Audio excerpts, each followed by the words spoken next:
সে মুক্তি পেয়েছিল। দুজন মানুষ ছিল, দুজন যুদ্ধ, এবং তাদের মুক্তি হয়েছিল। একজন বাদশার দরবারে আবার চাকরি ফিরে পেয়েছিলেন, আর একজন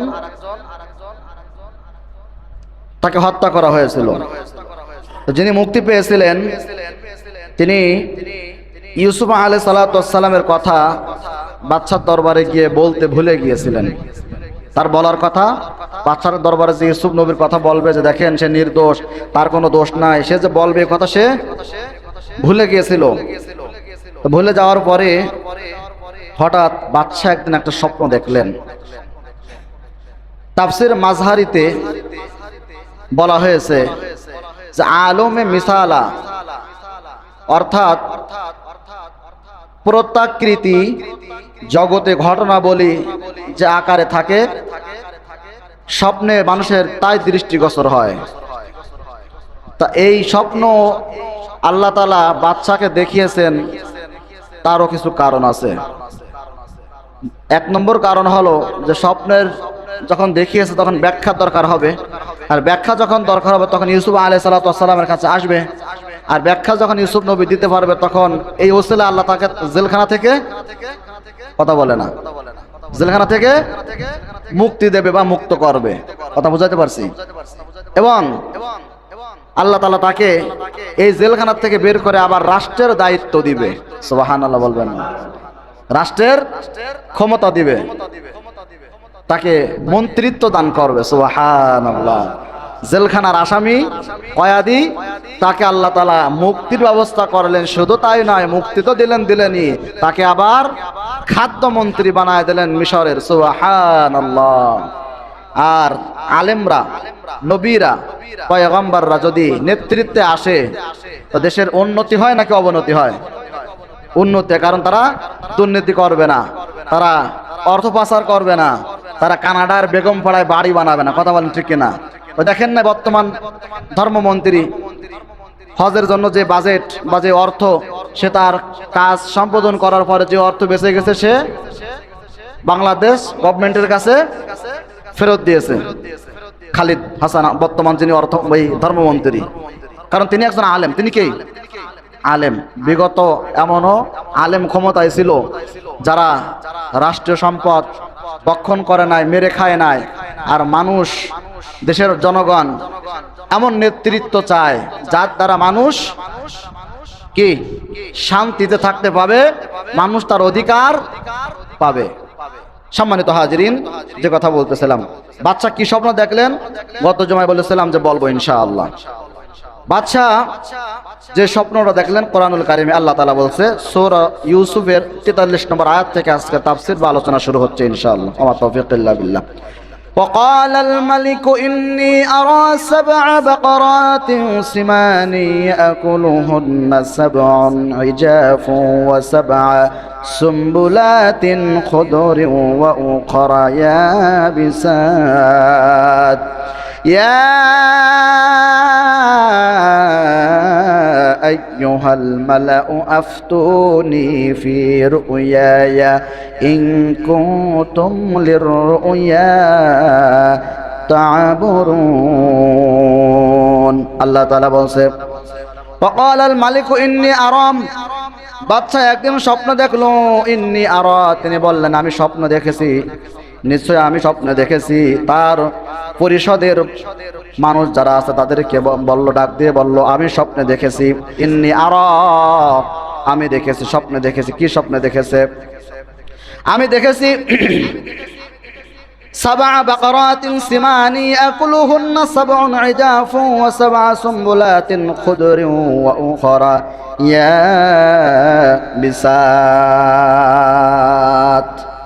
আমি স্বপ্ন দেখেছি চিকন পাতলা শুকনা 60টি গাভী, তারা মোটা তাজা 60টি গাভীকে খেয়ে ফেলতেছে, এবং 60টি সবুজ শীষ দেখতে পেয়েছি, শীষ, আর 60টি শুকনা শীষ দেখতে পেয়েছি, মরা শীষ।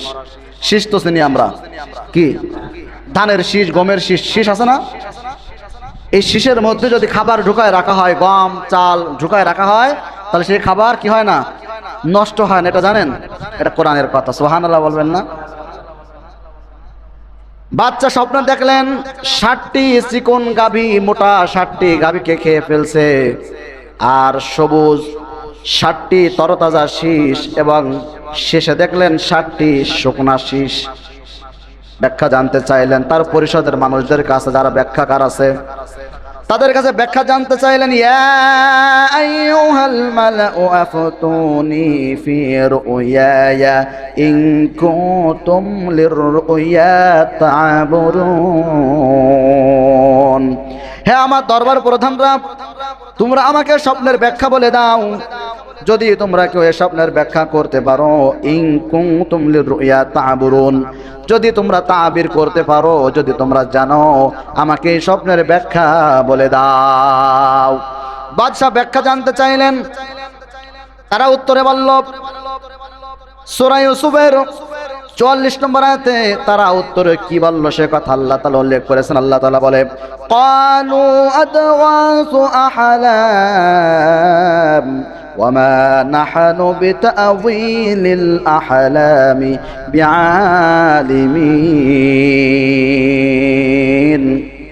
তারা বলল, হে বাদশাহ, হে মাননীয় প্রধানমন্ত্রী, হে রাষ্ট্রপ্রধান, আপনি যে স্বপ্ন দেখেছেন এই স্বপ্ন হলো কতিপয় অর্থহীন স্বপ্ন, যে স্বপ্নের কোনো ব্যাখ্যা হয় না। ওই উদ্ভট স্বপ্নের কথা আমরা শুনি নাই যে আমরা কোনো ব্যাখ্যা করতে পারবো। তার মানে এই স্বপ্নের ব্যাখ্যা আমাদের কাছে নাই। এবার যেই দুজন বালক, যে দুজন যুবক ইউসুফ নবীর সাথে জেলখানায় গিয়েছিলেন, একজন তো মুক্তি পেয়ে রাজার দরবারে, বাদশার দরবার, তার চাকরি ফিরে পেয়েছে। সেই দুজনের একজন বলে উঠলো, কি বলল শোনেন। فقال الذي نجا منهما وادكر بعد أمة أنا أنبئكم بتأويله فأرسلون। সে দুজনের একজন বলে উঠলো, যিনি রাজ দরবারে চাকরি ফিরে পেয়েছেন, সে বাদশার দরবারে চাকরি ফিরে পেয়েছেন, মত পরিবেশন করার চাকরি ফিরে পেয়েছেন, তিনি যখন এই স্বপ্নের কথা শুনলো এবং তার স্বপ্নের ব্যাখ্যাকাররা যখন অপারগতা বলল যে আমরা জানি না, পারি না, সে তখন বলল, এই স্বপ্নের ব্যাখ্যা আমি এনে দিতে পারবো, কিন্তু একটা শর্ত আছে। কি শর্ত? আমাকে জেলখানায়, কারাগারে ইউসুফের কাছে প্রেরণ করতে হবে। ফারসিলুন, আমাকে তার কাছে প্রেরণ করুন, আমি আপনার স্বপ্নের ব্যাখ্যা এনে দেবো। সুবহানাল্লাহ। স্বপ্নের ব্যাখ্যা আনার জন্য ইউসুফ নবীর কাছে তাকে পাঠানো হলো। ইউসুফ নবীর কাছে গেলেন।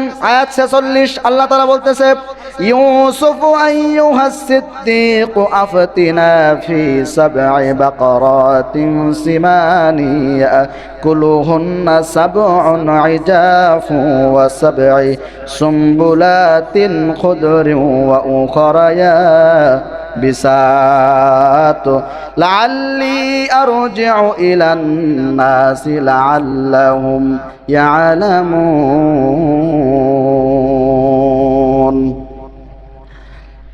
ইউসুফ আলাইহিস সালাতু ওয়াস সালামের কাছে গেলেন।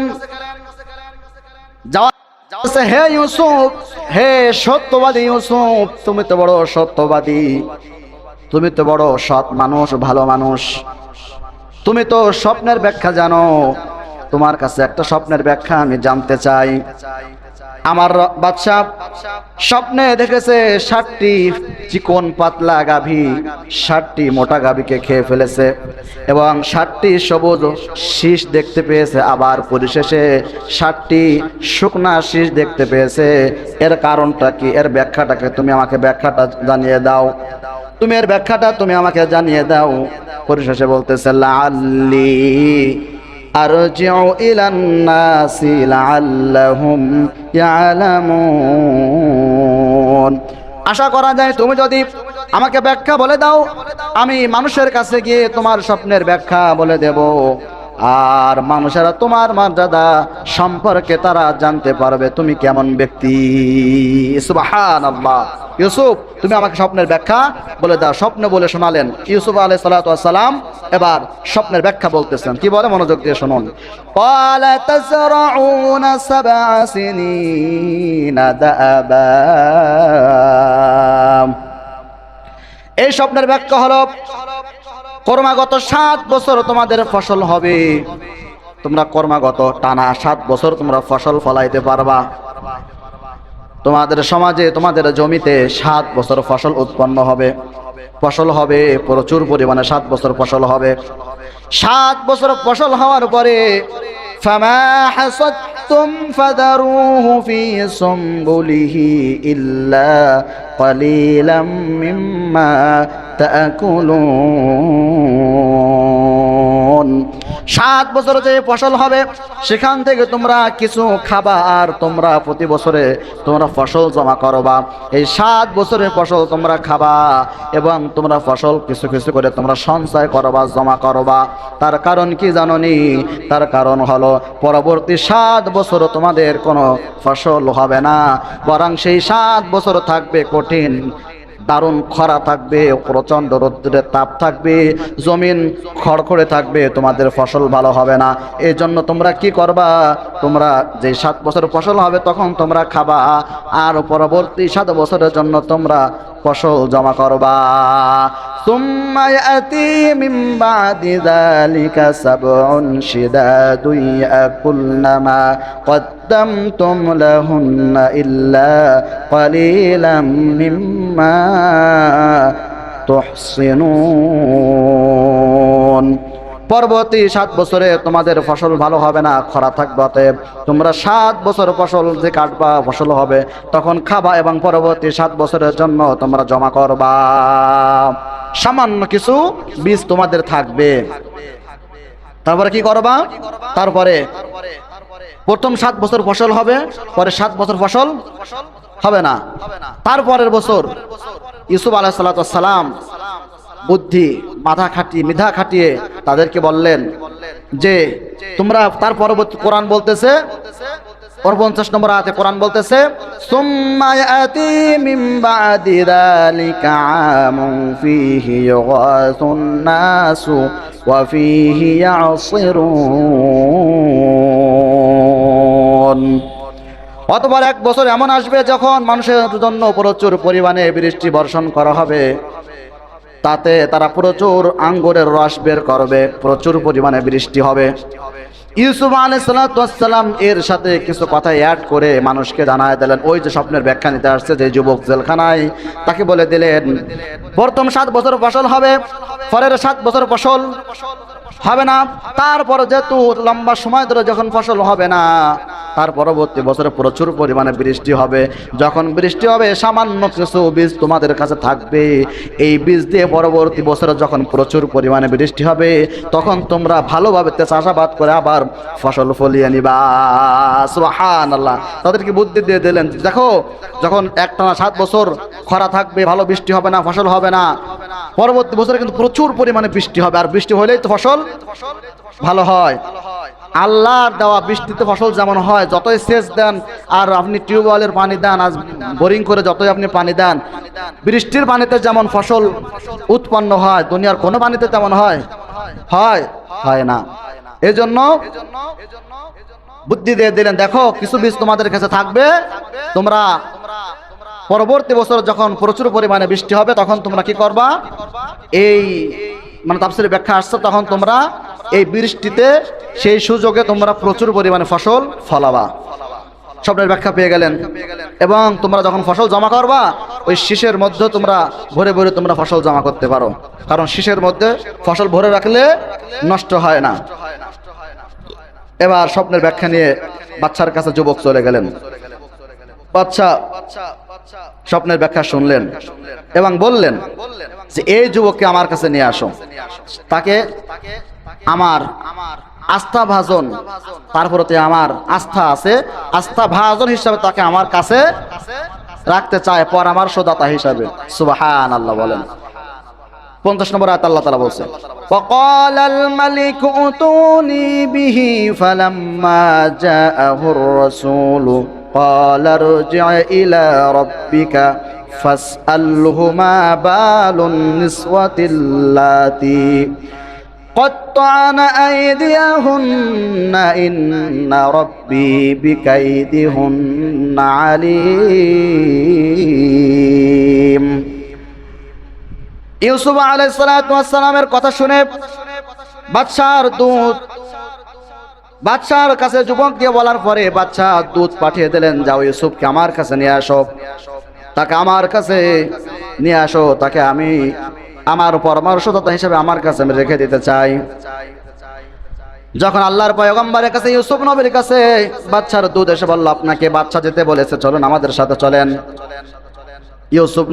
ইউসুফ নবী চাইলে কিন্তু এক চান্সে বের হয়ে যেতে পারতেন কিনা? বাদশা চলে যেতে বলেছে, আর কোনো কথা আছে? সরকারি যদি মাফ করে দেয় কিসের আর দেরি? ইচ্ছা করলে কিন্তু বের হয়ে যেতে পারতেন, কিন্তু তিনি বের হয়ে যান নাই। তিনি ওই দূতকে বললেন, না আমি বের হব না, বরং তুমি তোমার মালিকের কাছে যাও। ক্বালা রজি' ইলা রাব্বিকা ফাসআলহু মা বালুন নিসওয়াতিল্লাতী ক্বাত্তা'না আইদিয়াহুন। বরং তুমি তোমার মালিকের কাছে যাও, তুমি তোমার বাদশার কাছে যাও এবং সে সকল মহিলাদের কথা জিজ্ঞাসা করো যারা নিজেদের হাত কেটেছিল, ক্বাত্তা'না আইদিয়াহুন্না, নিজেদের হাত কেটে ফেলেছিল, তাদের সম্পর্কে তুমি তোমার বাদশার কাছে জিজ্ঞাসা করো যে তাদেরকে কি আমি হাত কাটতে বলেছি, আমি এখানে অপরাধী কিনা, আগে সেটা তদন্ত করতে বলো। বাদশাকে বলো তদন্ত করতে, তারা যে হাত কেটেছে তার জন্য আমি ইউসুফ দায়ী কিনা আগে সেটা প্রমাণ করতে বলো, তদন্ত করতে বলো, তারপরে আমি বের হব, তা না হলে আমি বের হব না।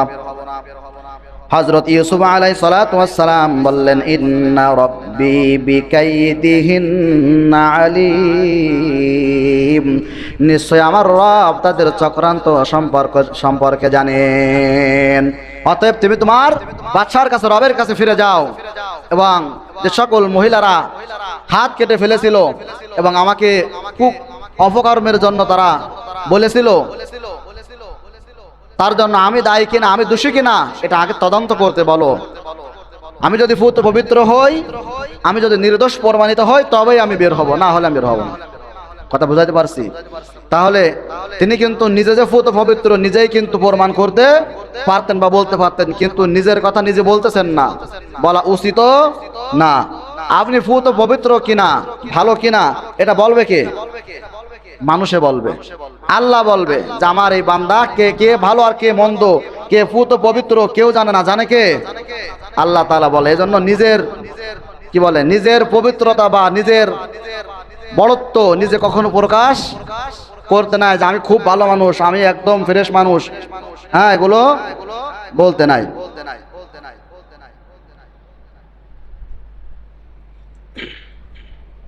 হযরত ইউসুফ আলাইহিস সালাতু ওয়াস সালাম তাকে বললেন, যাও আগে বাচ্চাকে গিয়ে বলো, এটা তদন্ত করতে বলো, এটা প্রমাণ করতে বলো। আল্লাহ তাআলা পরবর্তী আয়াতে আল্লাহ তাআলা বলতেছেন, যালিকা قال ما خطبكن إذ راوتن يوسف عن نفسه قلنا حاش لله ما علمنا عليه من سوء قالت امرأة العزيز الآن حصحص الحق أنا راودته عن نفسه وإنه لمن الصادقين। বাদশাহ সে সকল নারীদের ব্যাপারে তদন্ত করলেন, তলব করার পর জিজ্ঞাসা করলো, বলো তো সেদিন তোমাদের কি হয়েছিল, যেদিন তোমরা ইউসুফের কাছ থেকে অসৎ কর্ম কামনা করেছিলে, খারাপ কিছু কামনা করেছিলে, সেদিন তোমাদের কি হয়েছিল? তারা বলল, কুলনা হাশা লিল্লাহি মা আলিমনা আলাইহি মিন সু। তারা বলল, আল্লাহ তাআলা মহান, আমরা তো তার উপর কোনো পাপ কিংবা এ ধরনের কোনো অভিযোগ দেখতে পাইনি, সে তো খারাপ কোনো কিছু করে নাই, তার উপরে সেদিন তো আমরা খারাপ কিছু দেখতে পাইনি, তার মধ্যে কোনো খারাপ কথা শুনতে পাই নাই, বা নারীদের প্রতি আকৃষ্ট আকর্ষণ তার মধ্যে দেখতে পাই নাই, বরং তাকে আমরা পুত ও পবিত্র দেখেছি। সে ভালো মানুষ ছিল, সে নির্দোষ ছিল, তার কোনো দোষ ছিল না, তার কোনো অপরাধ ছিল না, সে পুত পবিত্র ছিল। সুবহানাল্লাহ, একটু জোরে বলেন না সুবহানাল্লাহ। সে পুত পবিত্র ছিল, তার কোনো খারাপ আমরা কিছু দেখতে পাই নাই।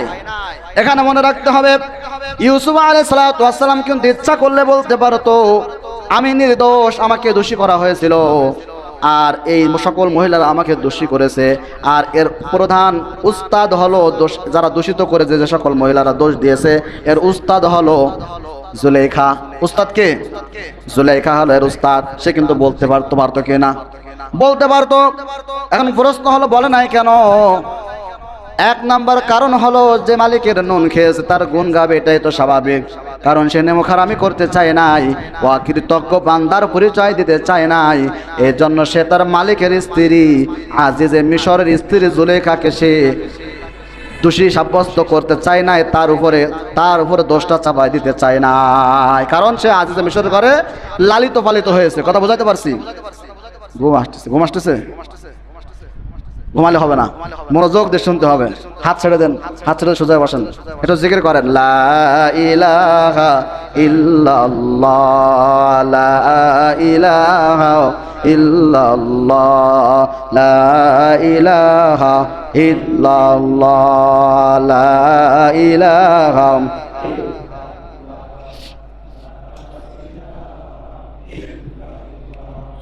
লা ইলাহা ইল্লাল্লাহ, লা ইলাহা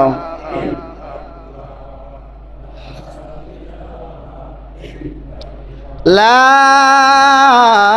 ইলাহা ইল্লাল্লাহু মুহাম্মাদুর রাসূলুল্লাহ সাল্লাল্লাহু আলাইহি ওয়াসাল্লাম। ইউসুফ আলাইহিস সালাতু ওয়াস সালাম ইচ্ছা করলে জুলেখাকে দোষ চাপাই দিতে পারতো, বলতে পারতো এই সকল মহিলাদের প্রধান উস্তাদ হলো জুলেখা। কিন্তু সে তার মালিকের স্ত্রীকে কালারিং করতে চায় না, দোষী সাব্যস্ত করতে চায় না, এজন্য মালিকের স্ত্রীর নাম বলে নাই। দ্বিতীয়ত তার উদ্দেশ্য ছিল শুধু নিজেকে পবিত্রতার পরিচয়টা তুলে তার স্বীকৃতিটা নেওয়া, যে আমি একজন নির্দোষ মানুষ। তার এই স্বীকৃতিটা হলেই হয়। কেউ অপরাধীর প্রধান কে, তার এত কিছু দরকার নেই। আমি নিজে অপরাধী না, আমি নির্দোষ, এটা সাব্যস্ত করতে পারলে এনাফ, তার জন্য যথেষ্ট। কথা বুঝাইতে পারছি? এটাই তো ভদ্রতা, এটাই তো নমনীয়তা। আমি নির্দোষ এটা প্রমাণ করতে পারলে আর কি লাগে? আর কিছু লাগে? বরং কে অপরাধী, কে এর পরামর্শদাতা, কে এর বুদ্ধিদাতা, কে এর চক্রান্তকারী, এত কিছু তার দরকার নাই। এই জন্য সে তদন্তর কথা বলেছে। আর তদন্তর কথাই জন্য বলেছে যেন আজিজে মিশরের কাছে বিষয়টি স্পষ্ট হয়ে যায় যে আমি আপনার আমানাতের খেয়ানাত করি নাই, আমি আপনার স্ত্রীর উপরে হস্তক্ষেপ করি নাই, আমি অকৃতজ্ঞ বান্দার পরিচয় আমি ইউসুফ দেই নাই। সুবহানাল্লাহ। এই জন্য পরবর্তী আয়াতের অংশে আল্লাহ তাআলা বলছে, ক্বালাত ইমরাতুল আজিজিল আনা হাসাল হক আনা রাওয়াদতুহু আন নাফসিহি ওয়া ইন্নাহু লামিনাস সাদিকিন। ইউসুফ নবীর ব্যাপারে যখন মহিলারা সাক্ষ্য দিল যে না, তার ভিতরে খারাপ কিছু দেখতে পাই নাই, খারাপ কোনো কথা শুনতে পাই নাই, সে একজন পবিত্র মানুষ। আর ইউসুফ আলাইহিস সালাতু ওয়াস সালামের এটাই দরকার ছিল যে মানুষেরা সে যে পবিত্র নির্দোষ এটা মানুষেরা বলুক, নিজে বলবে না, কারণ নিজে বলা উচিত না। কোরআনুল কারীমে আল্লাহ তাআলা অন্যত্র বলেছেন, আলাম তারা ইলাল্লাযীনা ইউযাক্কুনা আনফুসাহুম বালিল্লাহু ইউযাক্কি মান ইয়াশা। আল্লাহ তাআলা বলছে, আপনি কি তাদেরকে দেখেন না যারা নিজেরা নিজেদেরকে পবিত্র বলে দাবি করে, নিজেরা নিজেদেরকে পবিত্র করতে চায়, অথচ আল্লাহ তাআলাই অধিক জানে। আর আল্লাহ তাআলা যাকে ইচ্ছা তাকে পবিত্র করে। সুবহানাল্লাহ। আল্লাহ তাআলা অধিক জানে। আল্লাহ তাআলা যাকে চায় বরং তাকে আল্লাহ তাআলা পবিত্র নির্দোষ করে, পবিত্র হিসাবে সমাজের কাছে তুলে ধরে আল্লাহ যাকে চায়। এজন্য সূরা নাসবের মধ্যে বলা হয়েছে, ফালা তুযাক্কু আনফুসাকুম হুয়া আ'লামু বিমানিত্তাকা।